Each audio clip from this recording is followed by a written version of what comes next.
I received a call at home from the person that was trapped inside, saying that he needs help. I had to leave everything that was there. We went inside in the building.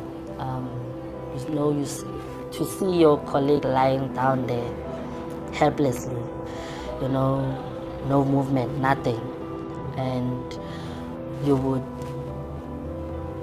feel as if the world has just closed every doors for you to breathe. But then you have to carry on. You have to jump that person, leave him there, because you know there are others inside. You have to go inside to help others. You'll have to pretend as if it's somebody else, like anybody else that you'll find in a building, because you have to carry on performing your duties, because you are there for a reason. You cannot just stop, because if you stop, it might happen that you also could be the victim. So you have to just live with it, carry on, then you'll deal with the situation after everything is finished. So we are like that. Probably if you will see me on scene, even if you see me with my dead colleague, you will say, no, but this person doesn't feel anything. It's just because of that moment.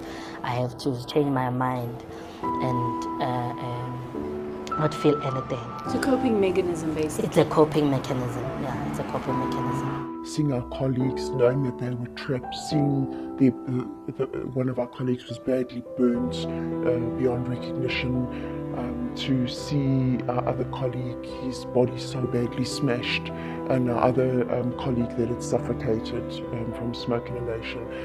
To see our colleagues like that, it was very traumatic. It felt like everything was happening in slow motion, and it wasn't really real.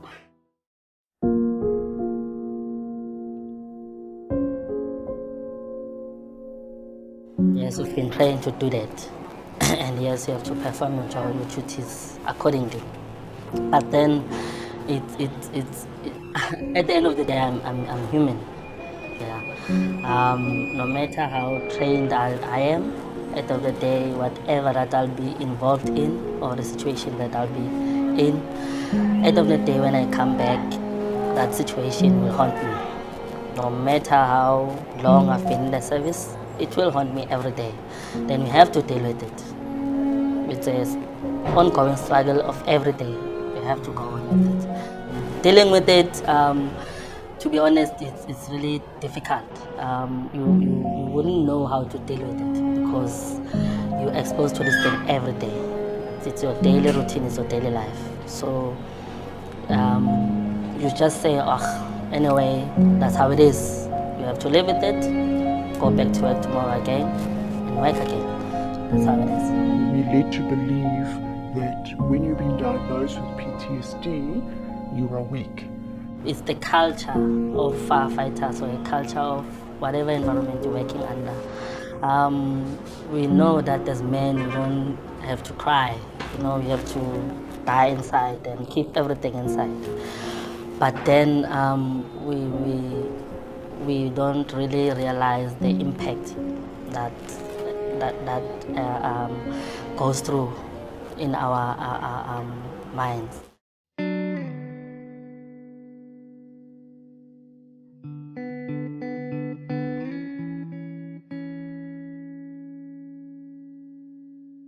After the session that we had we had a group session. Then after that we had individual sessions, but it was a once-off thing.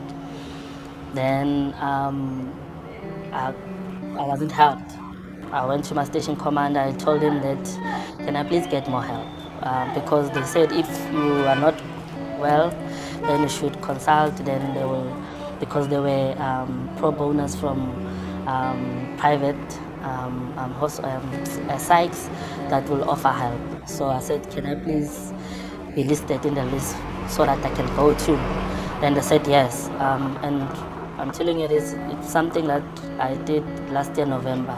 But since from now, I haven't been referred to. We had guys crying battling to come to work. They were making we had a guard, one of the fire stations, who hung himself just before shift, and that same shift that night they made us work. The counsellor didn't even come out to assist, and it's not an isolated incident. It's something that happens again and again and again. We don't have a proper clinical psychologist, a medically qualified person to deal with post-traumatic stress. We have spoken to the city of Joburg time and time again. We spoke to the MEC, but nothing is happening. It's like nobody cares. Like a lot of my colleagues, we went and used our medical aid, or for some of us, because our medical aid is now exhausted, we've been paying privately out of our pocket to go and see psychiatrists and psychologists, and also to pay for our medication.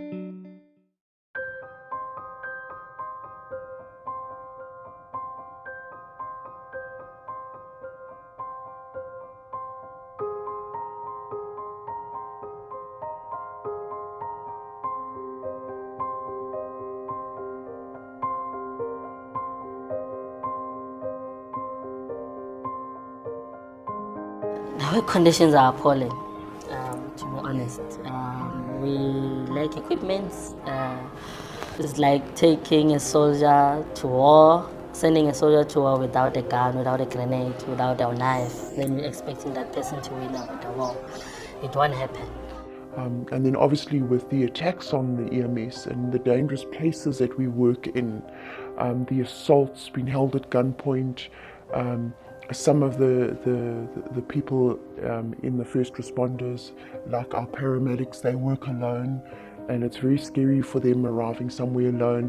The fire crews, there's usually 5 of us on a fire engine, and that usually feels a bit safer.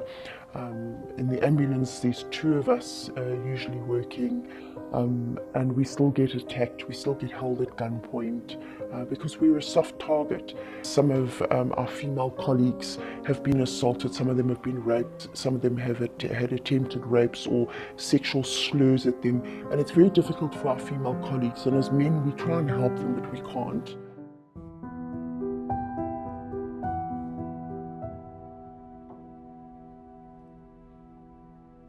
For me, I knew that I had a problem a long time, but talking about it was not easy.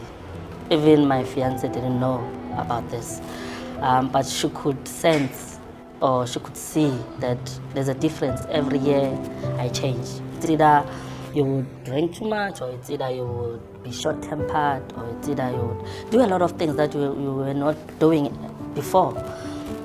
That's just how it is, and it's not easy just to talk about it, just because it will be as if like you are weak.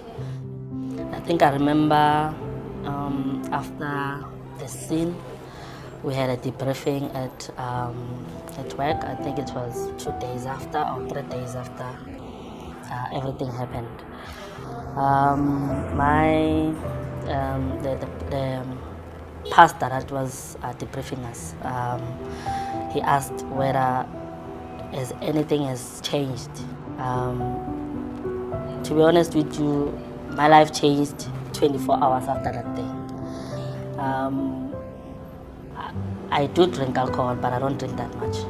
But that time I would come back at work and go to the fridge and take 2 beers and drink. That was not my style. I don't do that. Then tomorrow again it would happen. I come back at work, I take 2 beers just to sleep. I would have flashbacks every day. Even right now, they still do happen. I would see Ndlovu, I would see Moropani, I would see even something that happened 5 or 7 years back. Everything will come back again. The pictures will be as if like something just happened an hour ago or yesterday. So it has impacted my life a lot. Even at home, we are not, the way I've changed, our life at home is no longer the same. I shout a lot. I think for a lot of us, people have this impression that we're tough and it's sometimes you get to a stage where you can no longer switch off from what you've seen at work. It becomes a blurred line. You start reacting at home as if you were still at work. There are certain personality sort of changes. You start becoming more aggressive. You just want to be somewhere where it's quiet and shut out the noise and shut out the pain. You start getting a lot of nightmares, and the nightmares have been very bad, where my partner gets woken up at night because I'm screaming.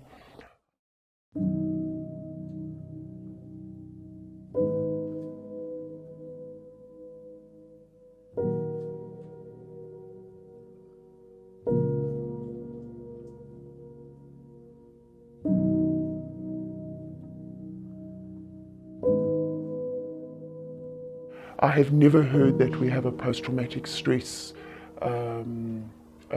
disorder unit. I would really like to know who is part of this unit and where is it. Nobody knows about this. And here we are suffering from post-traumatic stress, put our families through stress. We are on medication so that we can function every day. Many of us put our uniform in a completely different cupboard. We leave uniform in our bunker gear at work or in the boot of your car so that we don't have to see it whilst we are off, because it troubles you. So we love what we do. All we're asking for is that the city of Johannesburg take responsibility, stop paying political service. Whilst you guys are playing politics, your firefighters are suffering, and the firefighters are going to start killing themselves. We can tell you what we need. And as management, you need to provide it. Otherwise, you are not going to have a fire department. Because if you cannot look after your firefighters and your medics, you're going to have nothing.